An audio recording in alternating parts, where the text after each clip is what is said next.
Picture this. It's a stormy night. You just got out of your work, exhausted. The rain catches you by surprise. You didn't bring an umbrella. You sprint towards the night. Clothes get wet as you're trying to make your way back home. You remember your house is too far. However, taking the streets usually takes you forever, which is why during the day you cut through the alleyway. You usually don't do so during the night, as people tend to avoid that alleyway since the last incident. You decide to take up your luck on that.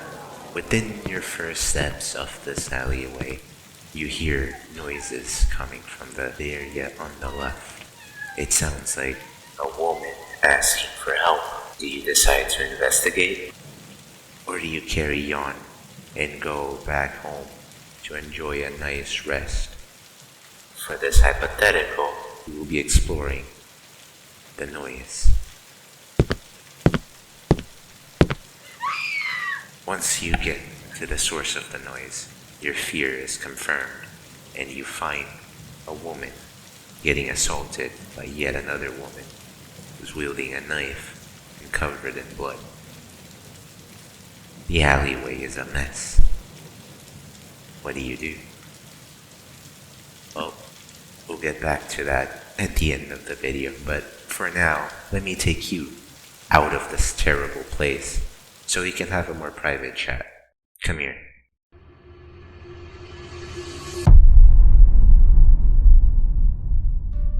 Oh hey, look who finally decided to wake up.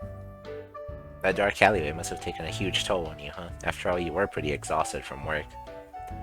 It's okay. You're safe in here. I wanted to talk to you privately, one-on-one. And that desire to sit down and talk to you simply came from an observation of mine. An observation that people nowadays can't really hold a conversation. And I want to see if you can prove me wrong in this. I want you to sit here and talk to me because I got inspired to make this video based on another video I saw about how people nowadays can't really hold conversations. And that is something that I've been observing lately. The other day, I tried interacting with a lot of people, went out of my way to talk, not only in real life, but on the internet as well.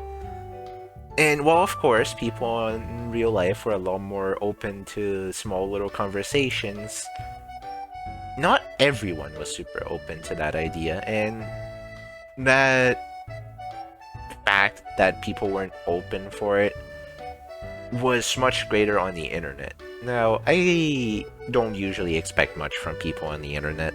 That's just something that you kind of have to come to terms with as someone who's been on the internet for as long as I have. But it surprised me how even in real life, people aren't as chatty as they used to be. Now, what I mean by this is that nowadays we have this culture that says that small talk and regular conversations are just boring and that it's up to you, the person approaching, to be interesting right off the bat. And I personally disagree with this entirely because the person approaching, in my opinion, is the brave one in this interaction because they're sucking it up on the whole idea that they could be shut down immediately, which is what tends to happen most of the time. And for some reason, this passive mindset of, oh, I should just wait for people to come talk to me gets rewarded because whenever they decide to play the victim, they are usually seen in the right. The whole concept of playing the victim is something that's way too popular nowadays, but I'm not going to go too much into that. That's not what we're here to talk about. We're here to talk about how people can't talk. And of course, nowadays that gets to a ridiculous scale because nowadays people will make up any excuse to avoid a conversation. People will simply pull out their phones, look away, disassociate, and say that they're busy, basically lying out of their ass simply to avoid a social interaction that might not be in their benefit or might not be in their intentions to partake in.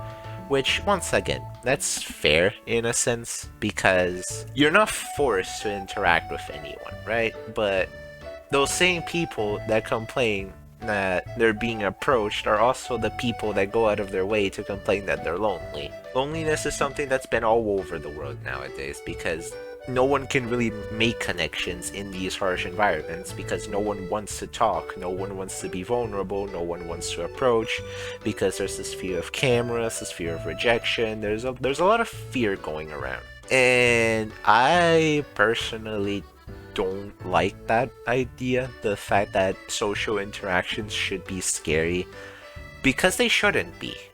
If someone approaches you or you approach someone and either of you don't feel like talking, then I feel like it should be easier to just express that. I know that some people are extra pushy, but if you express that right away instead of being like nonchalant or being subtle about it, I feel like people would get way further and people would just like, they would tolerate rejection a lot better if people were just more honest nowadays. And I genuinely think that this mindset comes from just the fact that people can't think for themselves anymore. It's something that just doesn't happen. And that's precisely why I started this with you in a dark alleyway. So, we're gonna go back into that dark alleyway for a bit and explore it for a second. So, if you would be so kind as to accompany me, that would be nice. So just come along, okay? Back in this alleyway that's grown so familiar at this point. You've been here for a while. Well, your character has. We went on our little side tangent in that room. But the reason I decided to bring you back here is because, of course, you wanted to answer me. So, what will you do? Are you going to go save that girl? Are you going to go run away back home and pretend that none of this ever happened? So, truthfully, it doesn't matter what you do, because this hypothetical doesn't have a clear answer. I didn't decide what will happen if you go and save that girl. I didn't decide what happens if you run away. For all I know, on your way back home you could get jumped by someone. All of these are things that could happen. You could get murdered over there by that woman carrying the knife. You could go out and get jumped by someone who's waiting to ambush you. I didn't really decide that. But the point I wanted to bring with this hypothetical is that your choice matters, because look around us. There's no one here. It's just you and me. Because truthfully, only your choice here matters. As many people decide to judge you afterwards because they would have done this, they would have done that, you should have done this according to the moral of your society, your culture determines that you should have done that, your religion says that you should have done that. They can say whatever they want. You are here, and you know what's right. You know what's wrong. You don't need to be taught. I don't need to tell you that what's happening in that dark alleyway is gruesome. You know that. And I also don't need to tell you how much safer it would be to just run away. You know that. Those are instincts that are within you. You are not stupid. You don't need someone to tell you how to think. You can think for yourself. That's what this hallway signifies. That gruesome scene happening back there isn't real, but all of the many other difficult choices in your life are. Are you going to face them head on? Are you going to run back home to the safety of your blanket, of your room? Are you going to keep running from all of your problems? That girl you know back at your work, you like her, why don't you try to take a chance with her? That promotion that you know you're capable of doing, you could ask for it. But isn't it so much easier to just run back home? Isn't that option just so much more tempting? That's why you're gonna choose it 9 times out of 10, aren't you? When I prompted you to go into this alleyway, you probably instantly said no anyway. You didn't want to be here. And that's your instinct of trying to keep yourself safe. But sometimes, when you don't try to keep yourself safe all the time, when you don't try to be sheltered at all the time, you may be given an opportunity bigger than you. Are you going to run away from it last second? Truthfully, I don't know. I don't know how you think. I don't know how most people think. Only you know how you think. And I'm not here to change that. All I'm here for is to encourage you to think more. Try to take more options that you want. Not because someone told you it's right or wrong, but because you know it's right or wrong. You can hold yourself accountable because you know how to think for yourself. And if you don't know how to think for yourself, start now. By now, you probably had an answer. And now that you know that there's no solution, are you satisfied with the answers you picked? Well, if you aren't, that's okay. Something important to note once you're trying to make your own decisions is that sometimes you pick something that you wish you hadn't. What are you gonna do then?